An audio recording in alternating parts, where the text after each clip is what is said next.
Hey there, it's Craig Shoemaker. I talk like I'm on the radio. It's a podcast. You already know that. You've already downloaded. It's called Craig Shoemaker Enlightened Up. I'm just so used to a lot of people when I go backstage now, they say, "What's up, OG?" They think that I'm OG. Well, I guess I am because original gangsta is what that is. Somebody asked me backstage, does it mean old guy? So I'm both. So anyway, welcome to the podcast. If you've listened before, I appreciate you coming back. If you haven't listened before, well, you're in for something I hope is different. No, not I hope. I know that it's different. I'm offering out there in the world a different energy space that we can go into, one that is about enlightenment, about joy, about happiness, but also with the comedy. Been doing comedy a long time, but so there's this kind of pathway that's developed here. And we need more of it. It's laughter medicine. It's about that. It's really about offering other skills or tools or how to approach life and getting insight into what comics are about and actors and performers and the people that we bring on here. We have really extraordinary guests. I'm so appreciative of it. By the way, please go to my website, craigshoemaker.com. You can check out some candles that we have there. Ethan Cole candles. They're amazing. Our producer, Gordon, actually makes them himself. They're really extraordinary. And Justin, our guest, is looking at me going, "Where's mine? Where the hell's mine?" I heard that I came all this way to Westlake, and I heard that's what I get. Also, Alma Mater shoes. Go to Alma Mater Footwear. Unbelievable shoes. How about these, Justin? You check these out? They're nice. Some good kicks. They are. Is that what you call them in Florida? Kicks? Yeah, we say kicks. You say kick good. Yeah. And also, I've got my Taylor Bird shirts. So there you go. There's all the sponsors. They don't give me any money, but they give me free shit. Anyway. I feel you. You feel me? No, Justin Hires is here. I love this guy. We got to watch him work in Atlanta. And you've seen him on television, Rush Hour, MacGyver, where you worked with my neighbor, Meredith. She was your boss on the show, right? She was. She's still my boss. Boss She's your boss. Yeah, that's right. That lasted 5 years, the new MacGyver. Yeah. A lot of us were, OG was raised on original MacGyver. Yeah. The successful one. No, I'm joking. Did Richard Dean, did he ever come on your show? No, I think there was talks about seeing if he was going to play the dad on MacGyver. Yeah. But I think he was asking for way too much money. That's what prevented it. They're cheap bastards. Pay the damn actor his money. Give him his due. And by the way, what's he asking for money for? It's not like he's got a lot of scripts out there. It's just not De Niro. I would assume usually when people ask for an astronomical amount of money, it's because they really don't want to do it. But they're like, if you pay me this amount of money, then I'll show up. You know, it was that way when I wrote on Fuller House. The Olsen twins would not come back for anything. They tried everything to get them there. They're billionaires. Exactly. He's got the easy answer on that. Right. It's like, there's your answer. Yeah. Why do I need to even bother, right? Yeah. Apparently, though, I think that they don't find themselves, I don't know, to be great actors or something. There's got to be some other reason, though, because you think they just do it for the fun. Jump on a private jet. All right. Well, they had a lot of work done, too. I'm sure when they look in the mirror, they say, who am I? I love your theories. Justin's got all the other theories. Because we were in that writer's room going, why won't they come back? They're friends with, the cast. It's the original cast. They would not do it. So never got even an extra part for either one of them. And there's two of them to top it all off. Yeah, it's two of them told y'all to go fuck yourself.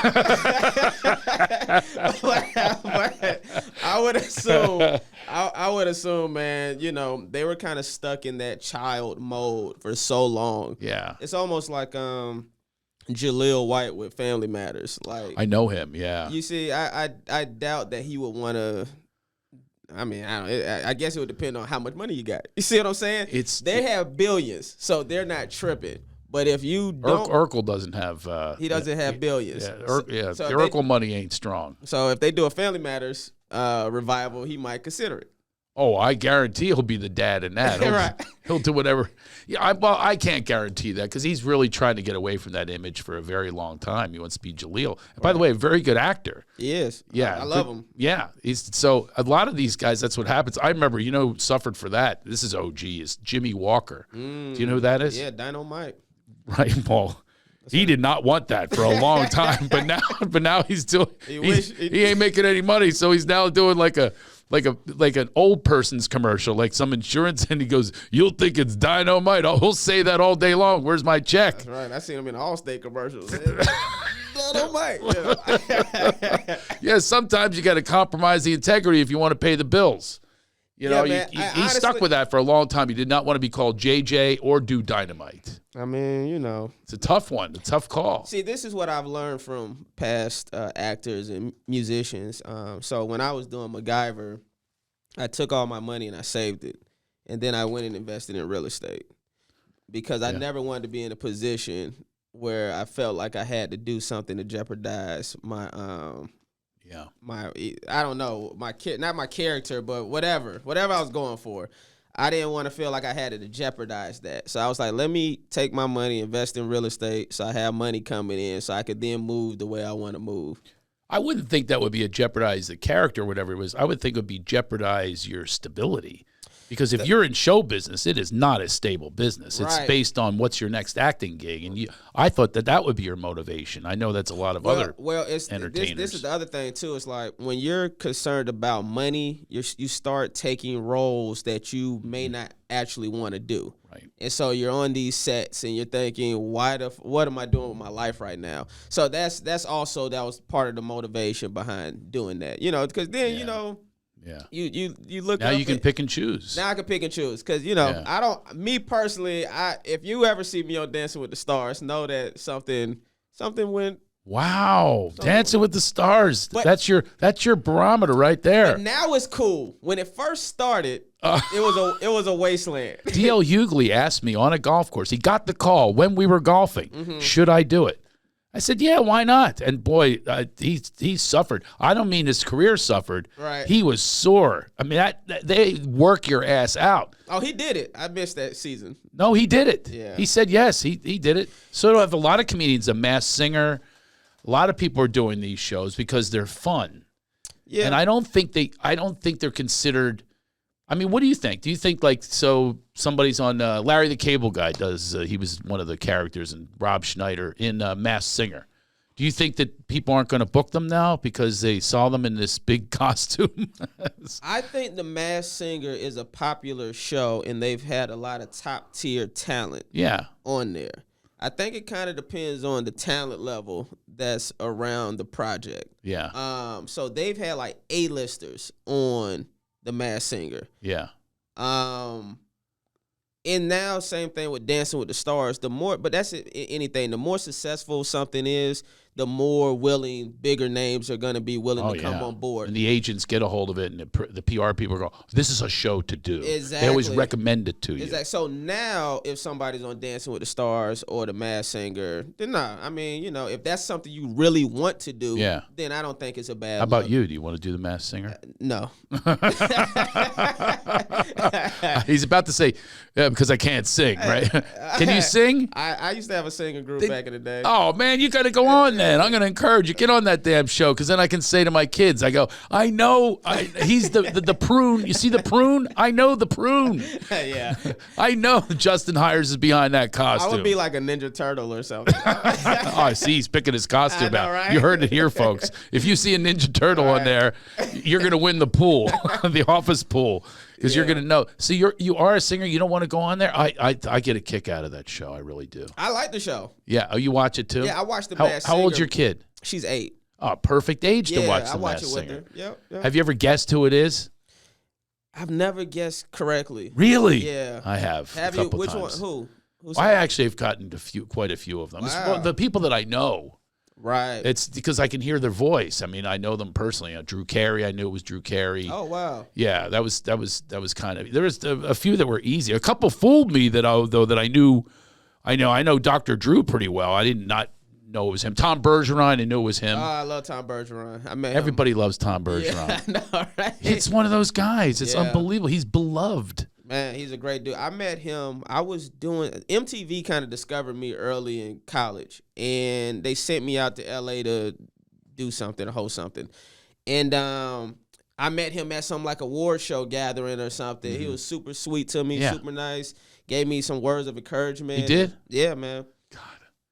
Yeah. God, if I could be that nice. We're comedians. Bob Saget passed away, though. He's a comedian. He's another one, beloved. I've actually never seen anything like it. Man, I mean. That kind of adulation, that kind of expression of love. I don't think one person dislikes him. I mean, it seems that way, right? Yeah. I don't know anyone to say anything bad. No. I mean, I couldn't believe it. Now, I know that I'm respected and loved by some, but I have a lot of people that just hate me and think I'm an asshole.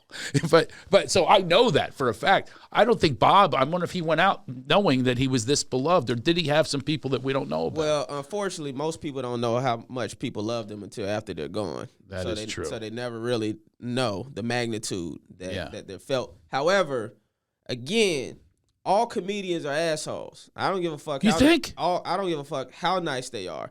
You know, even Ellen DeGeneres, you know what I'm saying? Like, and what I'm saying to this is, in her comedy, how sweet it is, there's still a hint of a-holeness to get the joke. You see what I'm saying? Comedy, well, that I get. Right. That's what I'm saying. So, okay, because you're actually getting down on someone. Exactly. You have to talk about someone or something typically to get a laugh. Right. So that would be that degree of, if that's what you want to call it, I get it. Right. But the way you treat people is how. That's how I define. In Philly, we define, of course, in Philly, the what an asshole. Right. It's so much better, more pronounced with Philadelphia. He's an asshole or a jerk off. Right. So if you're a jerk off or an asshole, you have to earn that. It can't be just in a joke. But I know what you're saying. Yeah. You have to have like an edge. You have to be willing to offend some people. You have to be willing to offend some people. Yeah. I mean, it just is what it is. You can't really get around that. Yeah. I noticed your Instagrams. I watch your Instagrams. Oh, do you? Very offensive. Yeah. Never terms me, which Nice. is great. I can see other people being, if whoever you're lampooning would be offended. You lampoon people on there all the time. I think it's great. Yeah, man. I'm starting my own podcast soon called "Fuck Your Feelings," because I really want people to really realize how I feel about them and their feelings. Man, I'm actually nervous now. So, anyways, I mean, yeah, man. Like I said, I'll admit I'm an asshole, though. You know what I'm saying? So it is what it is. I don't pick that up. However, exactly, this is what I was going to say to you. Character. There's a difference between having asshole and that's part of your character, and you're an asshole because you're trying to get to the funny, right? Which is what we were kind of talking about. Yeah. And so me trying to get to the funny, I can be an asshole. Me and my character, I'm not an asshole. You know. Yeah, that's a big difference. Right. I can't even go there because I never think of a joke. Now, I know it is offensive. I know it's, taking a risk, and I know it's even shaming people sometimes. Oh, yeah. I get it. But it's just, I guess in my realm of Philadelphia, the way I think the definition of asshole is somebody that treats you poorly. Right. And I guess that's a form of treating someone poorly a little bit, but at least you have humor at the bottom of it because you want to cause laughter, which is a great thing. An asshole's not doing anything except for themselves. No, absolutely. Yeah. I actually told my daughter recently, like I said, she's 8, and she's like a female version of me. I don't know if you can say female anymore, but she's like, I am not. All right, go ahead. She's a girl version of me. I don't know if you can say that. She's a human. So anyways. Today she has a vagina, and it's a different vagina version of me. She was assigned a vagina, but she feels like this. So, but my daughter, she was saying something recently, and it was mean. And I told her, I said, listen, you have to be careful. If you're trying to be funny, that's different. But you have to be clear in your intention when you say something.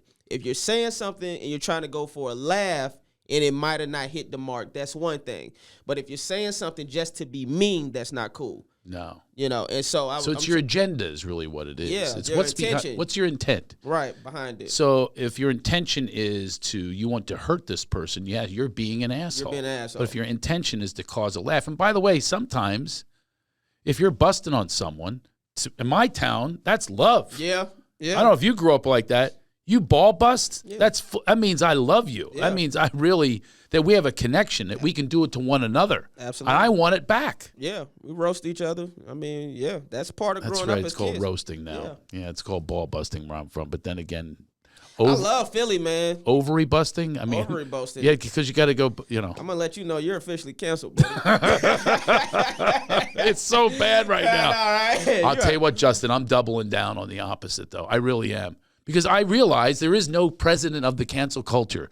They have no leaders. They don't have anyone they don't have a coalition. They have no money. No union. It's just a bunch of loud people, assholes. To me, they're assholes because they want to cancel out comedy and laughter. That's an asshole. That's an asshole. Yes, over one joke. If you don't like the joke, then try another one. Right. I guarantee there's going to be something in both of our sets that someone will like if they don't walk into it saying, I am going to be offended here, and I'm going to make this about me. Right. It's the selfishness that makes you an asshole. Yeah, man.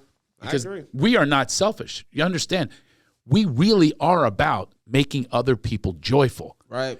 What better business is that? Nothing, man. I love it. And yet we're the ones that are taken down so fast. Does that make any sense? The first people out are the comics. Mm-hmm. Look at the FCC.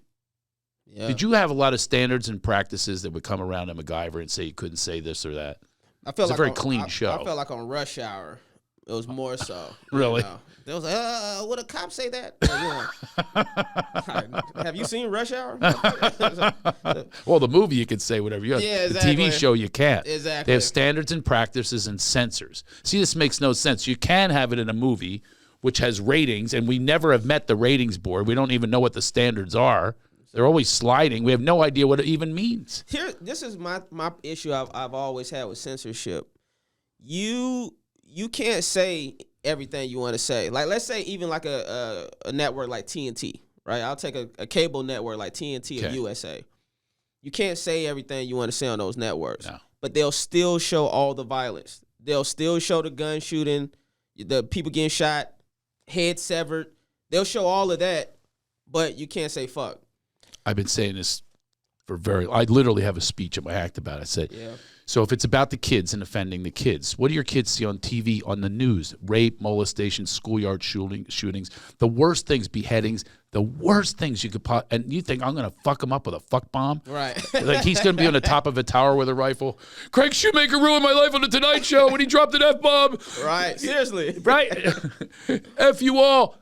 It's absolutely incredible to me how we don't step back and examine that. These censors that are so sensitive, you know, even like they had a show called Schitt's Creek. And they had to respell it and be clever. We all know what it says. Or if you say heck, it's hell. If you say friggin', it's fucking. If you, there's an equivalent for everything. Yeah.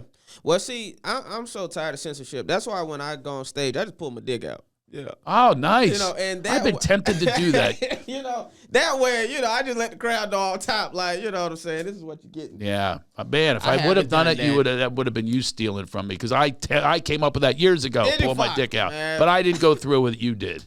Good for you for your bravery. Hey, man, you know what I'm saying? You just pull it right out. Yeah, and then you got to dip it in the drink. In the front row. Me, it's the back row with the love master, baby. Oh, hey, that's right, baby. I see what you're doing. Yeah. Oh, I see what you're doing. I see what you're doing. Yeah, I stir the drink. I got the penis colossus. Hey, what's your shoe size? 12. 12. Why? That's fitting for Shoemaker. You want my shoes? No, I'm just saying. Shoemaker, you got a big. What size shoes are you? I wear 9.5.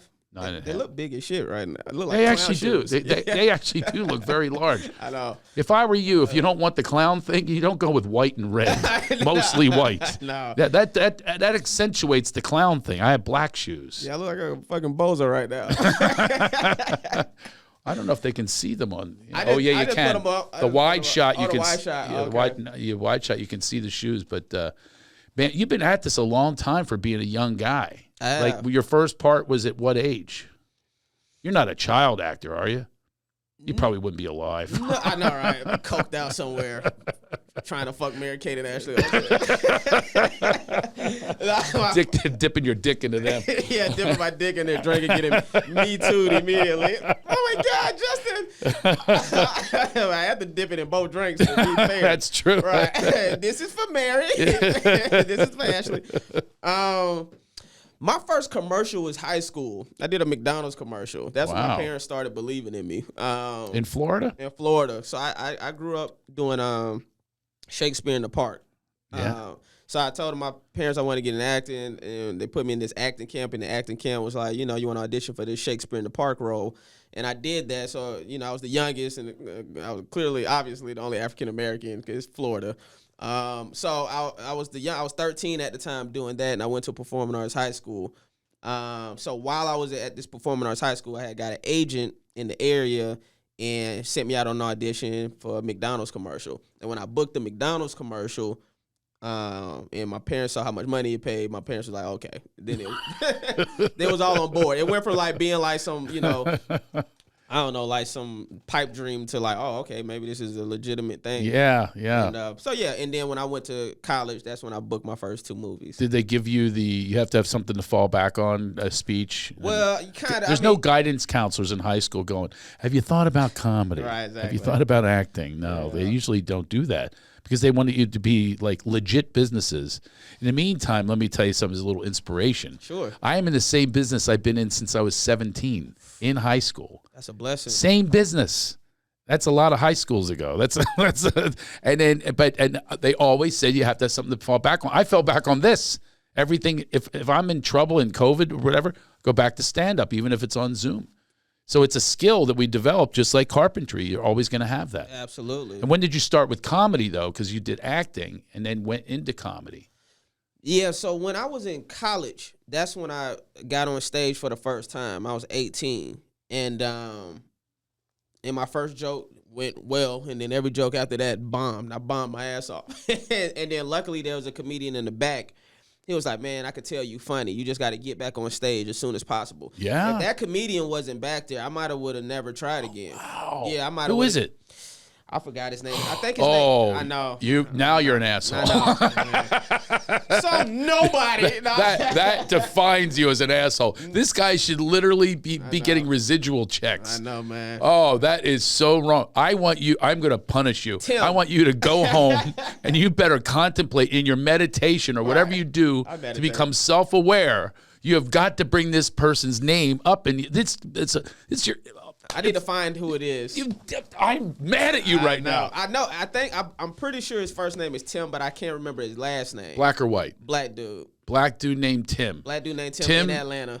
In Atlanta. Right. Okay, it's so bad right now. I'm going to research it. I need to. Because I can go to Jamie Bendel owns remember you worked, you did a guest set for me? Right, sure do. At the Punchline? Right. And the Punchline. That was the first club I performed at. It was the Punchline I was in college in Atlanta. The original Punchline. The original Punchline. In Sandy Springs. Yep. Which is a lot of people started there. Yeah, man. A lot of careers started in that room. That's If These Walls Could Talk. I think that's the name of the documentary I'm in.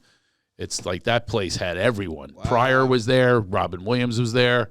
Oh, yeah, that was the spot. Yeah, man. But Jamie Bendel's been around for a long time. He'll know who that is. Oh, please ask him. No, you ask him, you prick. You're gonna have to remove this asshole label now that I have on you. I cannot believe it. Because I actually, the reason I'm incensed a little bit is I've helped a lot of people. Right. Like, and it's like the gratitude is zero. But I do have gratitude. You have it silent, but you don't have enough. I know. You don't have enough. You don't know the guy's name. I would think that he's literally in your guest house now. And let alone you don't know his damn name. I think it's Tim. I think it's Tim. Oh, man. I feel bad. Shout out to Tim, man. Shout out to Tim like he's watching this. I would die if he was watching about this. All of this? You want to know the worst part? What's that? He gave me a ride home one time. Because he knew I was taking the bus to get to the Punchline. He even gave you a ride home and your inspiration? Yeah. And then you guys didn't stay in touch? Nah, well, see, that's the other part, man, why I don't feel as bad. I do and I don't. I feel bad. I wish I remembered his last name. Because, man, I kept going. Yeah. And I don't think he did. And he stopped doing comedy, you think? I believe so. And just the way I move, I try to make sure I'm surrounding myself with people that's also striving for greatness. And striving for greatness meaning you don't give up. You got to keep going, and you got to just fight through whatever you're going through. Now, I don't know what everybody's dealing with their own situation. Every guy, nigga could be dead. I don't know where he at. But the point is, everybody's going through stuff. But I think that's part of it, like why we didn't remain in touch, or why I don't know his Instagram or anything like that, because I don't think he's even present in the comedy scene, or in the world, the world. He literally could be gone. Yeah, he could be gone. Because it would surprise me that if he's seeing your success, that he wouldn't reach out to you, because now you can reach out to people on social media pretty much. I mean, it's not that easy, but still, I'm surprised. And especially you shot MacGyver in Atlanta for 5 years, right? Which is where he's from. Right. Now, the reverse side of that is he may not remember me. You know, so because that is true. That's very true. Because you weren't Justin Hires then. He was the more well-known dude at the time in those circles. Yeah. And so I know for me, I've told comedians, man, keep it up, good job. Like, it's a comedian now. He runs a show at the Ha Ha Comedy Club on Tuesday nights. His name is Ali. And he came up to me maybe 2 years later like, yo, you was the first time I ever did stand-up. You told me to keep going. I was funny, man. And because of that, that's one of the reasons I kept going and kept doing my thing. Thank you, thank you, thank you. If he hadn't told me that, I didn't remember none of that. You know, me not being an asshole. That was just a genuine thing. Like, I saw this dude performing. Sure. It was his first time. And I remembered when I needed encouragement, when it was my first time. Right. And so that was my way to pay it forward. Right. I knew that was his first time performing. Sure. And I was like, let me make sure I'm encouraging him so he doesn't quit, because I saw something in him. Yeah. I'm the same way. I mean, if I see anything in anyone, I'm going to not only encourage them, help them come up with something that works, right. Identify some things that do work, maybe some things that they might want to rework, right. or whatever it is, because I believe that we really are in this together. And what happened during the pandemic for me, in the reflective sense, is I said, we are really in this together. The essential workers of being comedians carrying this laughter medicine, we are in it together. That's what bothers me when comics knock one another as assholes. Why do you feel like some people call you an asshole? Why do I feel that way? Yeah. I'll give you an example. Yeah, go for it. I was about to say, well, I have a specific example. This was really funny. I still remember, so does he. This is when he was not known. Do you know who Frank Caliendo is, right? Yeah. Mm-hmm. He became was really on, big. Mad TV? And Mad TV. And, he's always on Fox Sports, right. Yes, he does Madden, that's what he was known for. He does a load of impressions. Really talented guy. Right. Before he was known, Montreal Comedy Festival. That's like really a cool spot. And I go, and I've been OG for a long time. And I'm in there, I'm like kind of holding court a little bit. Like, all these people are like looking at me and listening to me, and I'm encouraging different people. And he's silent. This guy who I had just watched, I'm going, wow, he's really funny. He was doing he did Kramer from Seinfeld. He did this years ago. And I'm going, this guy's real. And he's just quiet. And then he ends it by this conversation. He just looks at me. He goes, it's really weird. I always heard you were an asshole. Damn. Yeah, he says it's direct to me. And I went, well, some people think that and some people don't. He goes, you really don't seem like an asshole. You seem like a good guy. And I'll never forget that. I never let him forget it either. He was real direct about it. He was, I always heard. And that means a number of people said it. Right. So there are people out there that, now I'm going to run a theory by you. Go for it.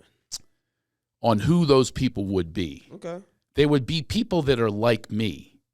It's not going to come from somebody from the Iranian community or the black community. Right. Because I think that people project their own shit onto someone else. Like Sure. People who you don't like are probably black. Would you make that assessment? Like a female comedian wouldn't like another female comedian ahead of another male comedian. Right. So like we project it onto ourselves. Like, when they're a little bit like you. I'm gonna be honest. I hate everybody. Okay. I'm an equal opportunity offender. But I'm listening. You can't hate me because you're here. You came all this way to Westlake. You couldn't hate me. Hey, I don't know if y'all know in his studio. I should have packed a sandwich to drive out this way. You're not the first one to say that. I don't tell anyone that when I invite them to do this. I'm going to run out of people that are, well, you're going to go back and go, he's not only, I hate him, he made me go all that way without telling me I needed to pack a sandwich. Yeah. No. I knew that what the distance was just because of Meredith. Right. So tell me though, this is a theory I'm just throwing out for the first time. I'm throwing this theory out. I think you're correct. I think you're onto something. Your number ones that you think, what a hack or whatever you think, the things that comics say about one another, thief, hack, asshole, right? Really? So you're admitting this? Yeah, so it is true. No, I'm trying to think. If you're tuning in, by the way, on only audio, Justin is black. I would hope they knew that when I said nigga earlier. I would hope that was not me, folks. Right, I would hope they would have picked it up then. That would have been a cancel. Right, exactly. That would have been a cancel. Yeah, so yes, so you are. Yes, you have the permission to say that. When I'm saying when I'm thinking about who's like the top comedians or people that I probably are quicker to talk shit about. Yeah, okay. They're probably African American. Wow, see? Yeah. So this theory is correct. Yeah, so I think. So I will tell you that I can think of guys. Now Frank is also a white male as well. He probably got that. Shoemaker's an asshole from other white males. Oh, for sure. Because I've actually had African American guys, black, whatever you want to say. You're one of my favorites. Yeah. Like D.L. Hughley flat out said, "You're special. I was jealous of." Bill Bellamy's, like big admirer. Cat Williams, I went up to him and I go, "Hey man, I'm Craig." Before I said Craig Shoemaker, because I know who you are. I used to be in the back of the room watching you. Were my idol. Wow. Like Cat Williams says that to me. Wow. But that doesn't come from a lot of white dudes. Also, it's like, who are you threatened by? That's what I'm saying. Yeah. You're threatened by that. So they see you. They see how you're a killer on stage. They probably want to be where you're at. Yeah. So there's the jealousy, but it doesn't happen with other, like I did this Asian festival. I wasn't in it. I was a judge because I have no Asian in me. Well, my wife is Asian, so I guess I qualify a little bit. So, right. But that was nothing but like pure like happiness with being with one another. I would like give them tips and notes and stuff like that. I was kind of mentoring each one of them that were in the contest, and they were like really into it. If that was, if there was all white guys and I probably 5 of them wouldn't even come up to me or even care what I have to say. Right. Because there's like that projection that goes on and jealousy is like, who does he think he is? He's not that good. How did he get that far? Or here's how he got that far. All that projection that goes on. I think that's what happens. This is a question I have for you because I was impressed when you allowed me to do that guest spot in Atlanta. Rare, by the way. I appreciate it. If you're white, I wouldn't let you do it. Thank you. My black privilege paying off.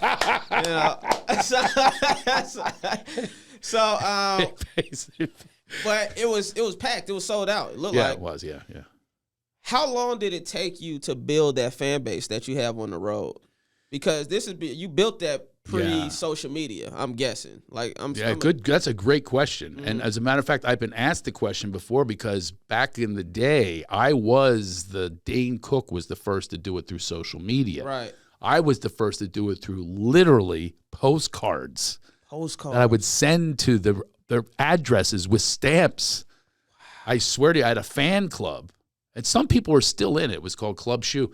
And that's how I did it. And I did it in town after town after town. And I built it and built it and built it through that. Now, here's the other thing is I think this is the truth.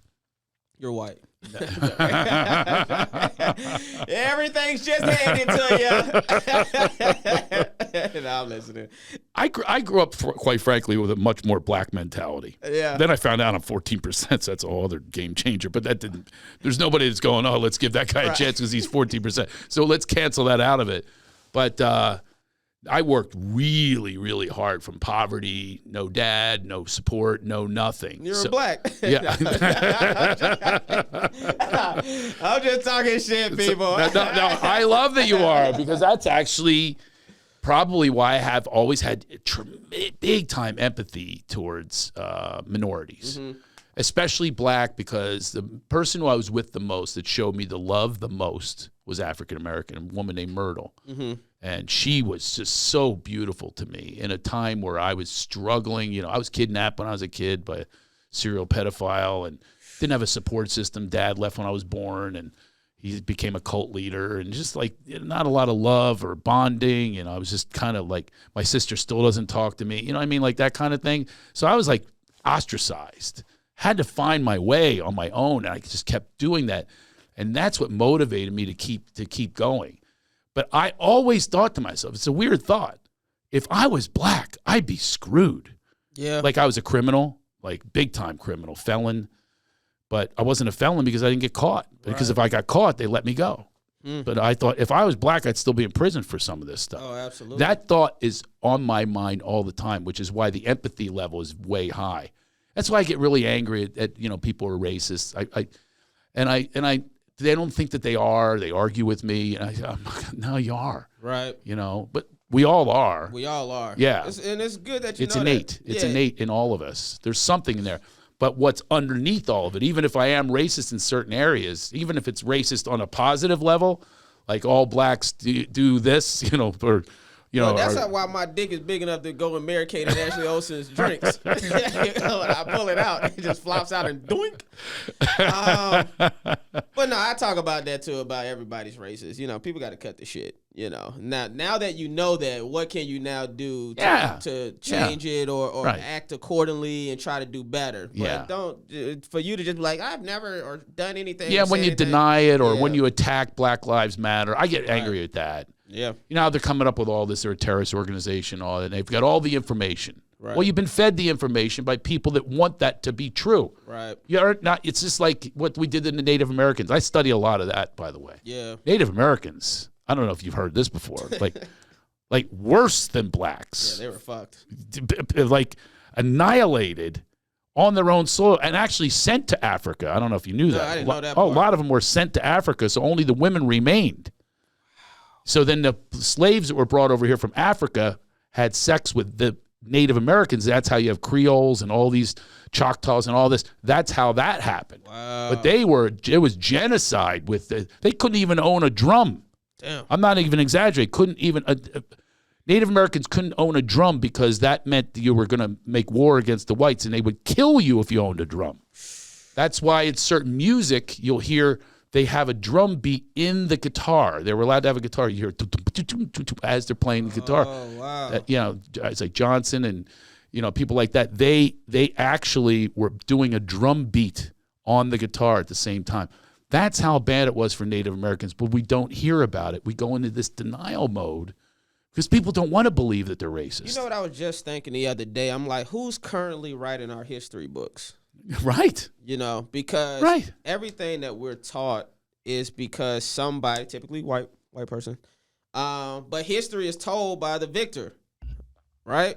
Correct. The illusionary victor. The illusionary. So now it's like, well, who is the victor? I don't know who's the victor in America right now because there's two sides, and I'm assuming it's just been like that since the Civil War. But, there's just two sides of America. And choose your side or whatever. Mm-hmm.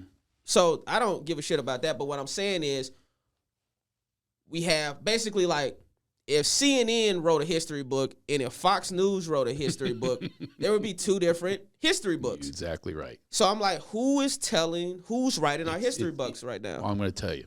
Yeah. Patriarchs. White male patriarchs write all of history because they have the power and the money. They own the publishing. They own media. They own everything. Right. If you just boil everything back to money and who has ownership of a voice, the predominant voice. That's why when you protest, they are offended and they will show the images of the breaking windows and the fires and stuff like that. Right. So that becomes the defense for Then they attack. They attack based on that, but they don't know you're the ones that started this. The only reason people are protesting and angry is because of the way you're treating people with oppression. But no one wants to back those things up. They just want to go right to, they'll be mad at me right now for even saying that. Right. But this is just how I live my life, is I just step back.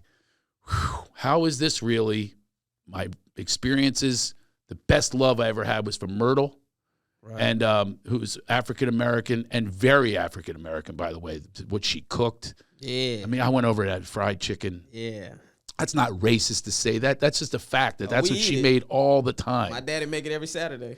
Right? And that's a specialty, right? So that's not like racist. It's just that's the way these tendencies are. There's tendencies, which become racist, I guess. You know what I always wanted to know? What's white people's food? What's a white American food. I can give you that. What is it? I know our Let me Sunday guess meal. first. Let Okay, me good. guess first. Yeah, guess it. Yeah. I assumed it was turkey. There Well, you go. well- I'm done. Listen, But I honestly don't know. as a creative artist, I'm a little disappointed. at you. That's all I got. First of all, you went one and then done. Yeah, that's and it. then you gave me the most obvious when there's literally holidays. There's 2 holidays that aren't turkey oriented. Turkey and maybe That's potato as far salad. as you're gonna go. Potato salad. Potato salad can wander over into your culture. as Yeah, well. oh, we love potato salad. See, yeah, you can't go there. You can't go. You can't.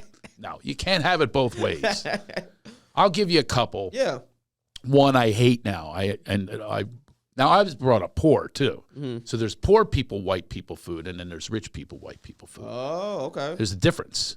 And actually, since most African Americans were brought up poor, Right. predominantly, Right. because there's not a lot of ownership. It's only 150 years ago. Straight up. People I know. People be like, get over it. They're like, yeah, get over it. Yeah. My great grandmother was a slave. It's Yeah, like, what the fuck is wrong with y'all? Something. That's what I say. Yeah. I always step back. I go, well, I got a lot of opportunities here because of who's been in charge. Look at Columbus Day. We have a holiday that celebrates a guy that literally destroyed cultures. Right. He did. He annihilated cultures. He did. And the things we did are just they're unbelievable to me. But they can't admit it because they have such guilt. Right. So then that's when they get angry and they go, move on. Yeah. Move on. Well, you move on. Right. Why don't you move on to something more substantial than that? Move on to some heart. Right. Move on to some compassion or something. Right, some empathy. It's some empathy. It makes no sense to me how people want to exist like that in this world of denial. That's one of the reasons for this show, by the way. It's called Enlightened Up. Right. We need to find enlightenment within our hearts. We are all one, by the way. For sure. I wish we'd get to that part. Me too. We're all one in our assholishness, and we're also all one in our love. Right. And the way we love. And that's something that I wish we would just get to that. Like, have that as the goal. It's like, let's be all more one. And if you find these separate things, embrace them. Right. Acknowledge them. Acknowledge that these things took place, that genocide took place. It's not only the Holocaust in Germany and Austria, wherever that, all the places that happened. It's here too. For sure. With slavery and, what Native Americans, if you look at that. So let's say they wrote the history. Yeah. Like, I read about that history, and that's like a whole other world that you don't hear. All we heard was cowboys and Indians and scalping. Yeah. And we celebrate them by doing a tomahawk chop. Right. And what is that when you do the tomahawk chop? A tomahawk, my friend says, this is a white guy justifying. He goes, I said, you're talking about that they scalped people, right? That was their big thing. They scalp white men. And you got to fear them because they got the tomahawk. That's what it was used for. He goes, oh, it was a tool. I said, oh, like you're going to see Screwdriver Day next week at the ballpark. Right. It's drill day. Right. And Tim Allen would be the mascot. You know what I mean? Like, this is the denial that people can go in. No, you are doing this, and it's their bravery that they had while they died. Right. While they died, while you annihilated them, you put smallpox in their blankets. And you're celebrating them by doing this tomahawk chop, this white person in makeup and stuff like that. No, you're not honoring them. Right. That's not honoring them. Honoring them would be, what do you think about reparations? Man, I mean... Not that you have a lot of comedy on reparations, but... Yeah, no, I don't have any comedy on... What are your thoughts on that? I mean, I think it would be appreciated by African Americans for sure, for most African Americans. Now, I do know some black people that's like, nah, fuck it. I don't want their money, and I'll go make it and thrive on my own. But it's something that you said earlier, which is something that the African American community has suffered from, is ownership. That's another reason why I invested in multifamily properties, to have ownership. Right. And with that money, it also needs to, this is what I feel like, if there ever were to give African Americans reparation, it needs to come with a financial literacy course to teach black people how to invest in things that they ought to look to invest in. Yeah. Because the sad thing about our community is we didn't have nothing. So all we see 40 acres and a mule. That was that was exactly. Yeah. And so we didn't have anything. And I'm saying, like, even like, let's say 10, 20 years ago, all we see are rappers. We see jewelry, we see nice cars, we see a nice house, and unfortunately, that's all we strive for. A lot of them. It's true. Yeah. Athletes. Exactly. I'm going to be an athlete so I can have this shit. Exactly. And allegedly. And by the way, this goes for everyone. When you have that as your goal, it is not a good structure for your life. Exactly. Because you're going to get there, and you and I can attest to this. You and I are very successful. Right. We got there. But I'm not going around showing things off. Exactly. There's no pleasure in that. First of all, the person you're showing isn't getting any pleasure from it. They're not. Well, that's a great painting you have there. Right. I'll never have that. Right. This is great, Craig. Thanks for a tour of your shit. Right. Yep. It doesn't happen. Yeah. That's the illusion. That's the great illusion, the great American dream that doesn't exist. It doesn't exist. But happiness existing within ourselves. The other thing we need to teach is food literacy. Food literacy for sure. I mean, really, we eat, like everybody's masking up, right? What if we started saying, because, you can put your mask on and protect. Then what about, hey, stop eating that sandwich. You know how many carcinogens it has? I know more people died of cancer than COVID. Oh, for sure. We don't have that conversation either. Oh, for sure. You have the conversation that they tell you to have based on the amount of money that is spent on making sure that you believe certain things. Yep. That's the only thing. See, I have no money behind me. I got free shoes and free shirt. And that's about it. I was just telling my friends the other we have a little podcast called Day Ones, and it's me and my childhood best friends, and we have conversations on every week. But I was just telling them how I had a thought the other day, which is everything that we say is a regurgitation of what we've seen or heard from the media. It's you see, you get me. Oh, not only I get you, I teach. Don't look at the meat. Don't watch. Yeah, I no start reason. watching the news. They only choose for the most part. Here's one for you. Again, empathy with blacks. We're going to get back to the meal, by the way. Don't think I'm ignoring that. Don't think I'm ignoring that. Yeah. We're putting a pin in that. Right. Remind me, Gordon, if I don't get to it. Gordon is asleep. I am not asleep. I'm here. Oh, you're there? Okay. This is something I noticed years ago.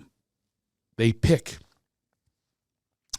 a casting call of a white woman who's missing. Some crime has been committed. And the fact that I can name them, and I don't even watch the news, I can name Lacey Peterson, John Benet Ramsey, Natalie Holloway. The fact that I can name them, right? The obsession we have over finding these white women or discover who murdered them, right? Datelines, all of these, always about a white woman. They do the casting call, so they choose the news. They choose. You'll never see Lucretia from the Hood and see her, and there she is, a photo of her. Oh, and they're talking to her college professor and all that. No, you're never going to see it. Yeah. You're only going to see a white woman who's good looking, and that's attractive to people, and then the advertisers advertise because you got the ratings, and that's the only way to get the ratings. Right. And by the way, that is the truth. That is a fact, and you can't debate that fact with me. You can be angry at me for finding this to be true. Right. Elizabeth Smart. She has books that she wrote now. Do you ever see a kidnapped woman, girl, who's black that we know her name? No. They become common narrative that became part of our discussions. No. Nope. Nancy Grace has an entire career by focusing on. She spends weeks and weeks and weeks trying to discover who the real case here of Lacey Peterson, whatever it is. That's all about that, and all about they choose it. They're in meetings. Do you think they're choosing? Hey, I have a story I want to tell. I think that they're poisoning our food. Well, wait a minute. We're cutting the commercials from the people who are poisoning the food. You think they're ever going to expose that? Absolutely. No. Remember what the trouble that Oprah got in when she said, about the cow beat or whatever. Right. Yeah, that she almost got canceled over that shit. Damn, I forgot about that. That was early canceled. But that truly did have a leader. Yeah, that's true. Money people. They went after her. The what's it called, beef industry or whatever it was. Well, do you have sponsors for this show? No, you can say anything you want about anybody. Yeah, so no, that's part of. That's the good news about podcasts. That is the good news about podcasts. But by the way, if you do want to sponsor my podcast, if you're listening, I know, right? I won't talk bad about you, okay? And if someone does, I'll edit them out. So whoever you're about to get after, if they actually sponsor me, that's my integrity. No, Man, I'm kidding. Sprite? No, I'm joking. I did a Just commercial Sprite. make a whole list. Man, Make a whole list. Fuck. I'm just going to keep being on my own here. Fuck Apple, fuck IBM. No, I'm joking. I do all this, and I'm sure you do as well. And comedians invest in their own podcast. Now, some make it really big, like obviously Rogan. Yeah, that's man. like the multi-millions. Who would have ever dreamt that? Man. And you all want to follow. That's the thing, is when someone becomes successful, you do want to follow their pathway. Oh, for sure. And people did with me back when you asked about the postcards. They did that. And they built to a certain point, but then it passed me by because I've never been a big social media guy. Oh, gotcha. I only got like 19,000 on Instagram. Well, see, that's when I realized how strong your fan base was. Because I remember when I went to your show and I seen how packed it was, I went on your show. I said, let me see how many followers he has. And it wasn't like it wasn't a crazy number. And I was like, wow, like these people, this is years and years. Grassroots, yeah. Yeah, to build that up. Yeah. And I keep relationships with a lot of them. Yeah. Did you know that? Yeah. I mean, as opposed to you, I don't think people are assholes. No, but I'm just kidding. I've developed friendships, and it just kind of like organically grows. And the bottom line is I give them everything, every show. I don't care if there's 3 people in the audience. Every single show, I will give everything. Where they're at the point where they can't breathe, or there's a body part that hurts. How much is new material? Do you sprinkle in, or how much is it an act? Like, I have a format, so then that's the consistency that they know they're going to get. So that's why they come back as well. Right. They can tell their friends, this is my formula, and it doesn't work with everyone. Harlan Williams was in here, and he told me, you gotta. He's about only doing new material. Oh shit. Kirk Fox, only new material. I like Kirk. We he did Rush Hour together. Kirk, he was on that show. Oh wow, he's so funny. Yeah. I got to call him and have him up here. Yeah. He doesn't have to drive as far as you did. But anyway, so there is that theory. And Bill Burr, unbelievable, prolific. I just have a different theory on how it works. I only have one opening act. Right. I very rarely allow guest sets. No white people. No, just kidding. But Our white listeners like, he really has a problem with us. He really does. He's 14% Negro. You remember that? My mom is so upset by that. Is she? Oh, yeah. She's not happy. She says, you are not. She always gives me the cat paw. Stop it with that. I heard you say so I'll show you my DNA test, Mom. They're full of it. They don't know what they're doing. I mean, the first human remains all came from Africa, right? This is true. So essentially, all these DNA tests are full of it because everything does originate from there. Yeah. But who knows? Right. Who knows what? Again, that's paid for as well. Right. All that spin is paid for. Where you come from, and how far back you go with the roots. Oh, here's one. I came up with this premise. Have you ever noticed when someone says he's mixed race? What's it always? Black and white. Black. Always black, right? For sure. Right? It's black. But mixed race, how come nobody goes, I think he's got a little Swede in the wood pile? right. You see those, he's got some blonde hair in there. Right. There's some Finn. That's so true. But it's mixed with black. But again, it's the white perspective. White perspective is everything. Right. And that's because they own everything. They own the narrative. They own the narrative. Now, back to what we eat. What do you eat? Poor white and rich white. Okay, poor white is Spam and ham. Okay. Spam ham. That's those are two and it's a Sunday meal made with mashed potatoes and corn from a can. Wow. So that's like poor, no greens. My mom, when she came to visit me in California, I'll never forget, one of her top stops is the vegetable section and fruits. She just goes to a grocery store and just stands there in awe because we were brought up with nothing but canned. That's canned. crazy. It was Jolly Green Giant. Yeah. And she even dressed me as the Jolly Green Giant for Halloween. Wow. Dyed my whole body green. Wow. My sister was the little green sprout. I had to go, ho, ho, ho. And she would go, Green Giant. That's hilarious. It's true. How old were you? That's probably, she dressed me every year. Okay. As a girl, usually. Nice. Yeah, there's a lot of girls. But how much therapy did you have to go? I've been through my therapist. It charges me a group rate. That's how many characters I have in my head. I have very much so. I'm happy though at the pain. I embrace the pain because there would be none of this beautiful life of joy and happiness. It doesn't have to be a crowd. Even last night I was doing a puppet show for my two kids. Two of my kids. I have 4 kids, but 2 of my kids and they're roaring laughing. Wow. How old? How old are your kids? 8 and those 2 are 8 and 12. But I'm doing this like little puppet thing with her, and they were just laughing. I was going, wow, that's a cool thing. Right. You know what I mean? Just having that happiness. You're 8-year-old. I'm sure you have a lot of joy, right? Yeah, man, she's great. She really is, like I said, a girl version of me. So it's funny because she's always cracking jokes. And see, I was quiet at home. Yeah. It wasn't until I went to school where I would act out. So my mom would always wonder why I would get in trouble. You got detentions? I didn't get detention, but like when we get our report cards, they would have like conduct grades also. So it'd be like I would have all A's and B's. Really? And then conduct, I would have like they'll put letters like S or a U for unsatisfactory or whatever bullshit. And so she would be like, why are you talking so much in this class? Because I was so quiet at home. I would just stay home. I would look at TV. But my daughter is the opposite. My daughter at home, she's lively. She cracking jokes. Yeah. She doing everything. And then when she gets around people, that's when she kind of clam up and get quiet when she's out and about. But I think at school she's lively. But yeah, my parents didn't know I was even like funny until probably high school. Really? Yeah. But it was on the report card. I always got, was on the he has report great card. potential, but he acts out in class. That's Did what you I ever got. get that? You Yep. get the little comments. Yeah, the comments too. Yep, that's what I got. He talks too much. I should do an album cover, just the comments. I know you should. You know what I mean? That'd be a fun album cover because they really were consistently. I'm sure they were for you as well. Man, fuck them teachers, man.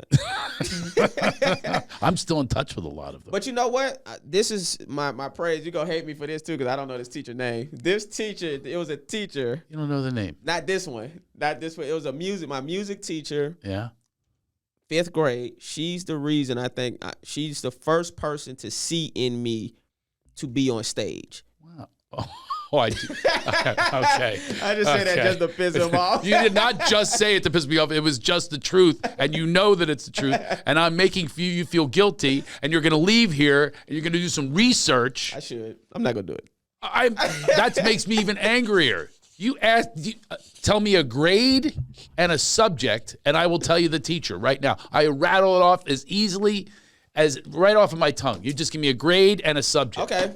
8th grade social media. Social media? That did not exist when I was growing up. Social studies. Social studies, that's what I meant. Who's your teacher in Twitter class? Tell me. Do they have that, by the way? Nah, they probably do. There's some nerd. The proper. By the way, the to answer is tweet. Miss Keimel. That's crazy. Yeah. But she's one of the reasons I do This is what I'm going to comedy. assume about you. Yeah. This is what I'm going to assume. Virginia Keimel, by the way. You have a great memory. Yeah, I do. There you have it. I don't. You don't? No. I have a See, I thought that was a comic trait. Let me I'm tell always you. looking for common traits. People go, what makes a comic? I always look for common I heard traits. Kevin Hart has an amazing memory. Dave Chappelle has an amazing memory. And that's why I'm not neither of those guys. That's why I'm not as successful. No. But this is what If success made a memory, I'd be sending a limo for you, okay, Nice. with a sandwich. This is the point that I'm getting to. So Lucas Till on MacGyver, right? He played MacGyver. Yeah, He has a great memory. yeah. I'm not great with names. I'm great with faces. So if I see you, I'll be like, oh, okay. But let me tell you this is how bad my memory is. Actually, I have to see you where I met you. So if I met you in Atlanta, right? That's the first time we met. Yep. I'm surprised you knew who I was when I walked out here of my studio today. I didn't. I said, who is this white? No, I'm joking. It's out of context. It's out of That I do context. understand. It's out of When it's context. completely out of context, it is weird. And the other way I know you is because when you contacted me about that script and things. So I built, that's right, I yeah. built a rapport That's right. with you in my Yeah. memory bank. Okay. But for whatever reason, teachers and stuff like that, I'll remember them. And I remember what they did. And it's like that saying, people don't always remember what you say, but they'll remember how you made them feel. Exactly. And it's Which is true. why comedians, why people do remember us. Right. You know, in movies, I'm going to give you a little tip here. Yeah. You know, I cast movies. I produce movies. There's one behind you, that poster. You know what I did in that movie? I just see titties out. Yeah, it's called Totally Baked. It's called titties. I don't know if you know, I just wrote Half Baked too. Oh, no way. Yeah, I was trying to. This is Totally Baked. That's Totally Baked, yeah. This is a pocumentary. Anyway, Nice. it's...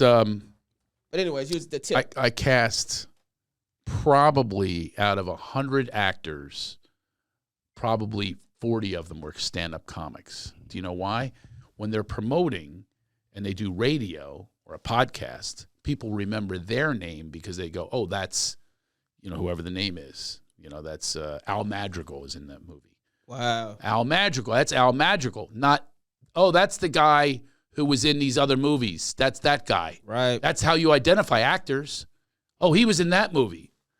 But actually, we have a guy in this movie, Stephen Tobolowsky. Do you know who that is? No. No, but you would know his characters. All right. He played, you remember from Groundhog Day? Yeah. Ned. Hey, it's Ned. Hey, Oh, how yeah. are you? Right, Oh, that yeah, guy? great, Hey, yeah. I sell insurance, right? That's classic. See, everybody remembers that. Yeah. You don't know his name. Yeah. If he was a comedian, you would know his name. Yeah. So that's why I cast comedians. That's why That's low key my theory about like people like Jaleel White, who I adore. people don't know his name. People, well, They know him as Urkel. They know him as Urkel because right. if he did stand up comedy, They would know his name. they would have known he was Jaleel That's White. exactly right. Yeah. So that's why I two cast. Plus, I think that comedians are the most talented people, and I have utmost respect for stand-ups. Right. And I remember their names. Yeah. I'm like you. Yeah, I know. I'm a piece of shit, everybody. To me, I don't even know where this memory gets me though, because it is freakish. Some people are like that. I wish I had. The only reason I remember my set as well as I do is because I recorded and then I transcribe it the next day. How did that work on MacGyver? Did you ever forget lines? I mean, did you have them written somewhere? I never did I used that. cheat sheets. I never did that, but Meredith was on MacGyver with me. Meredith Eaton, my neighbor. That's right. Crazy. You know, our kids are in school together since kindergarten. Isn't that crazy? Wild, man. By total coincidence. That's wild. I saw her walking in the neighborhood. I was, what are you doing? Because we were on family law together. Family law. Yeah, and then God, I love her. She's great. She's the sweetest. So she was your boss in MacGyver. She was my boss on MacGyver. See, I don't forget what I was gonna say. I don't know. No, you didn't. It was about memorizing lines. Oh, memorizing lines. Okay. I see. I told you. I'm a fucking goldfish, man. Don't they say fish have bad memories or some shit? You're Dory. I'm Dory. You're Dory from Finding Nemo. That's right. Repetitive. Meredith and I were the same way. Meredith too? Yeah, we have. She seems like a nerd. She would know everything. She has a great memory, but the way we memorize is the same.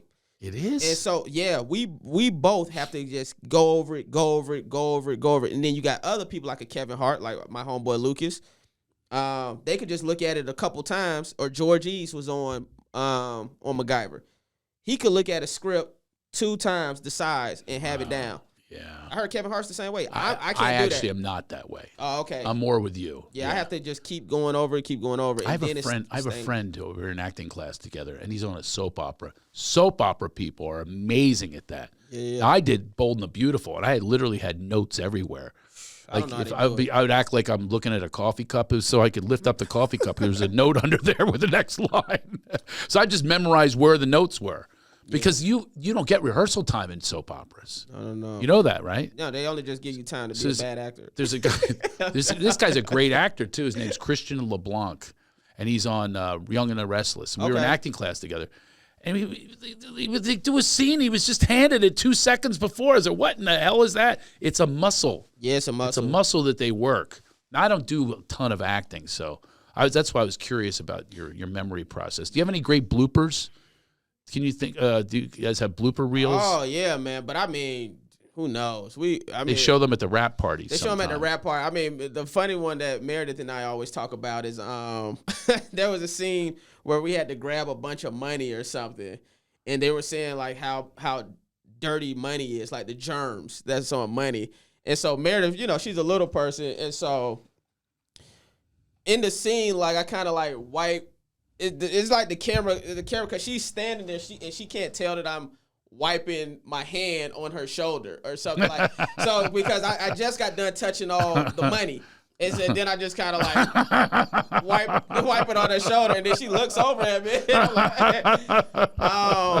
But she caught you. Yeah, she caught me. You were doing it for real though. You were really wiping your hands on her clothes. But it was part of a gag, so she was in on it, filming. But wait a minute, did they put it in the show? It did end up in the show. It did, but it took us like. So they wanted a little humor. Yeah. That was a little bit that you came up with. A little bit that I can. Yeah. But it took us like 9 takes to do it. Like because you kept laughing. We kept laughing. We were laughing so hard. Once you get that laugh thing going, it's really hard to get rid of it. Oh, I used to call myself the Jimmy Fallon. You remember how Jimmy Fallon used to laugh on Saturday Night Live?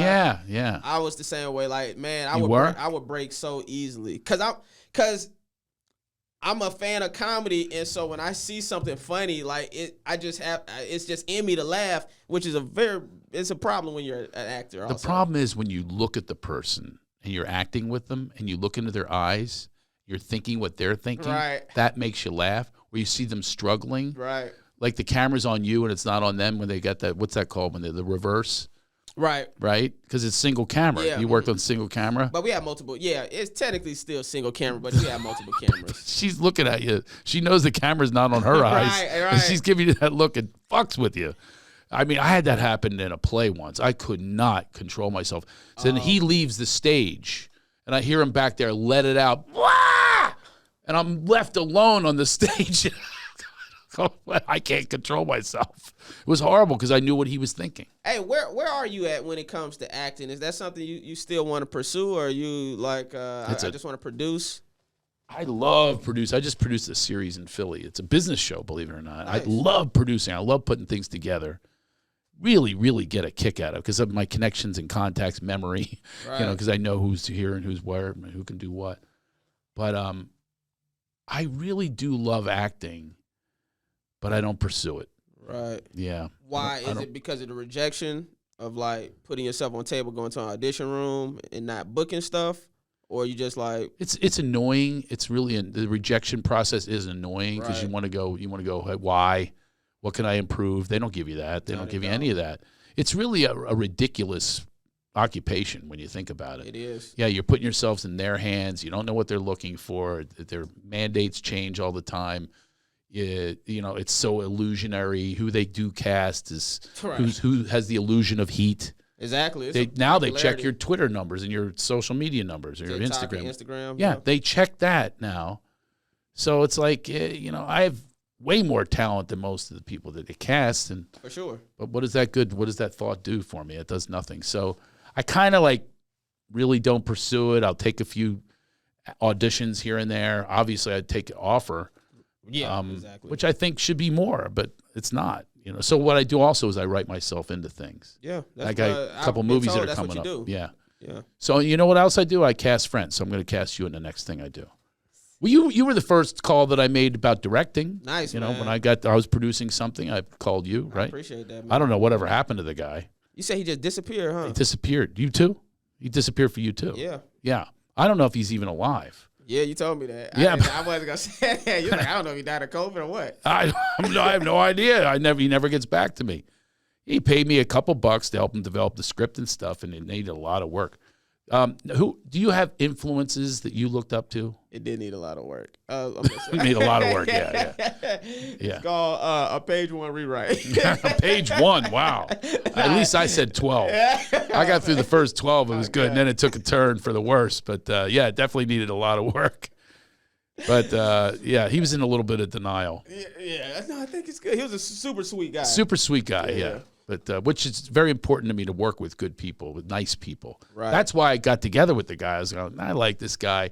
I'm going to guide him into, this is really weird for OG to say this. Right. I'm going to guide him into new and young because he's older than I am a lot and thinks old. So I was trying to get him to, He was like, what if the characters wear zoot suits? I'm like, zoot suits? He did not say that. He didn't say that. He didn't say it. Tell me he said that. Yeah, no, he didn't. Oh, okay. All right. Like, imagine he was like, let's set the third act at a Charleston competition. It's like, what the fuck? It wouldn't surprise me. Yeah, you know it's bad when I'm trying to bring them to current day. Right. Influence. You said who are my influence? Yeah. Do you have like an actor or a comic or both? Yeah, man. Comic actor, comedian who is an actor. Do you have anybody that you look up to that you say, wow? Yeah, my influences growing up were more comedians, which is partly why I started doing stand-up. Because all the actors I like were comedians when I did my research on them. And so Pryor's probably before your time. Yeah, but that's more my time. But I still had prior tapes and all that. You did? Yeah, okay. I went out and bought them because I became like a comedy nerd. But Eddie Murphy... And then it was Martin Lawrence at one point. Man. Okay. Martin Lawrence and like nobody was funnier than Martin. Like 1994 Martin Lawrence. And that's when he had his show and he had the "You So Crazy." So, but then the Wayans. He's kind of forgotten now. Yeah, yeah. I don't know why. Is it because of like he went off the rails a couple times, or you think that's what it is? But I think, but it's one of those things, man. If you're not around, people kind of forget about you. Yeah. So even like Eddie Murphy, he still pops up periodically. Yeah. Mm-hmm. You'll see him in something so you don't forget about him. Not with the same luster, though. Oh, well, yeah. I mean, that fades for almost everyone. Yeah, it's hard to sustain that kind of thing. Even the great De Niro and whoever, Meryl Streep, she's in this new Don't Look Up. I don't know if you've seen that. I liked it. You didn't like it? I liked it. Oh, okay. Yeah, I liked it. I mean, I think he's brilliant, Adam McKay. By the way, the director, Adam McKay, started as a doorman in the comedy club where I worked. God, I wish I was nicer to him and tipped him. Man, talk about a genius, man. He is a genius. And you can see, I was having this conversation just kind of like where talent lies because, he was with Will Ferrell and they were putting out bangers. But even after he's left Will Ferrell, he's still going off and had immense success with Succession. Don't Look Up. He got this new Laker TV series that's about to come out. Yeah, The Big Short. Yeah, man. And these are not traditional comedies. Right, this is not Anchorman. Yeah, man. So he's amazing. But yeah, so Philly anyway, guy. He's a Philly guy. Jim Carrey too was a huge influence on me growing up. I used to love. I was runner-up to be on In Living Color. That's great. To Jim Carrey. Well, he was not even in the mix, and he suddenly went into the mix, and then it was over. Well, Damon suggested him. I've had a lot of these things happen where I'm like runner-up, and the person who gets it, I'm usually like, they're better than me anyway. I've only felt that way one time. It's only been one time I've genuinely felt. I was up. Well, I wasn't up. I had a callback for Straight Outta Compton movie for the role of Eazy-E. And I knew when I read the script, I was like, yo, this movie is finna be out of here. Like, this is going to be a very good movie. Yeah. And when I didn't get the part, when I saw who they cast and how well he did, I said, he deserved it. I was like, Who was it? I can't remember. He was really incredible. Jason Mitchell. Oh, okay. I remember his name. They went. He's probably like this really like trained actor. I don't think so. No? I think he's more like he was from like New Orleans. I think he did his audition on Zoom or like Skype or some shit like that. I think he just one of those. Yeah. But anyways, that's an underrated movie too. Yeah, man. Yeah, that was a great movie, man. But it was probably underrated in my community. Yeah. Us black people. I mean, we're the ones that have whites have shirts like straight out of Calabasas and shit. But this is funny because even like for the Academy Awards. So like for me as a black person, The Harder They Fall, which is a Netflix movie. Have you seen that yet? Probably not. Right. So it's a black Western movie. Phenomenal. Wow. I mean, Regina King is in it. Idris Elba. Whoa. I mean, it's a phenomenal movie. And King Richard with Will Smith. That came and went. I tried to see it. Yeah, it's on HBO Max, so it was like streaming. Oh, that's also. it is. I don't want to pay for the Max. Oh, you should. I mean, anyways, I like HBO. So anyways. No, I have HBO. I don't have Max. Hilarious. But you don't have the app? Oh, you don't have the HBO Max app? I don't have because it costs money. Yeah, it costs money. Yeah, I'm not paying extra. I'm done. I'm done. I hit my limit. I hit my limit of what I pay for. Right. Okay. You stopped at Disney Plus. Like, I did. So we could watch Mandalorian. Right. You're exactly right. By the way, I watched that with my family. Well, but now it's like this damn Boba Fett better be good or that's out again. Yeah. This Disney Plus. Yeah. So the point I was gonna get to is even when it comes to like the Academy Award, these two movies ought to be nominated for Best Picture. they won't. I guarantee you they won't be nominated for Best Picture. But because, again, if you don't see yourself in these characters, typically you're not finna rush out to see some of these. That's exactly right. Yeah. And so, that's exactly, and who votes? Exactly.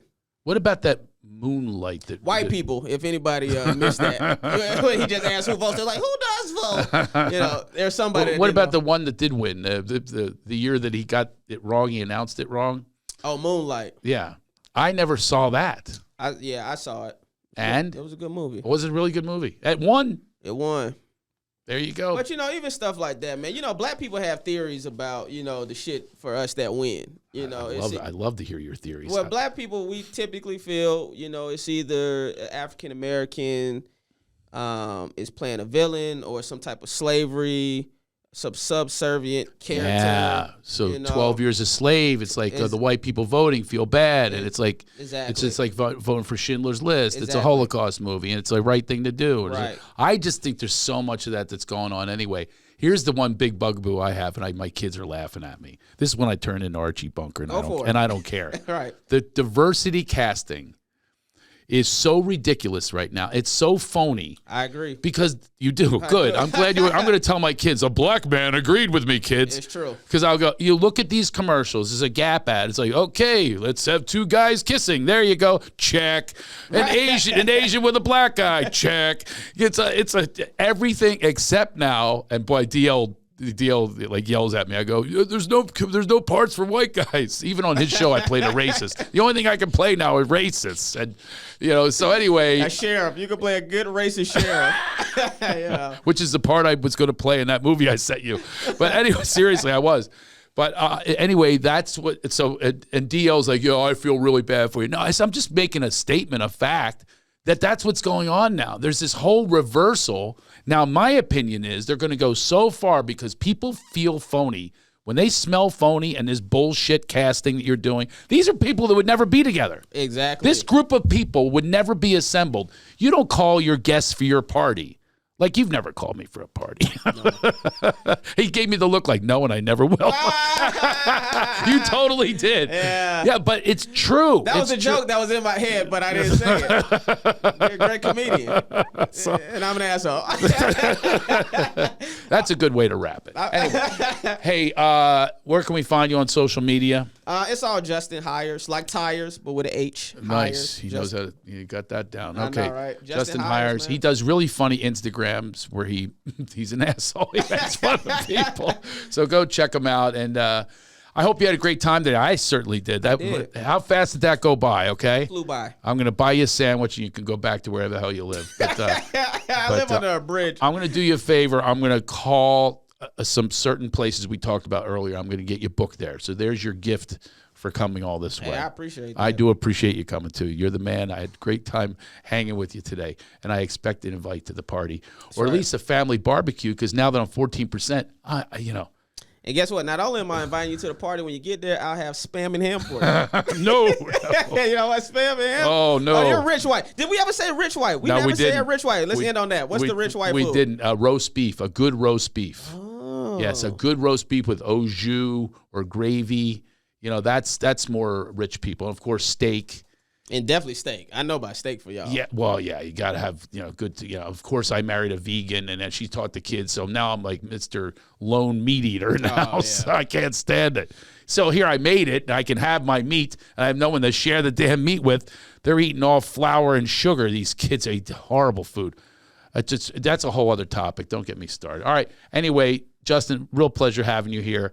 And, folks, please help us out. Spread the word about the show. You hear how much fun this is.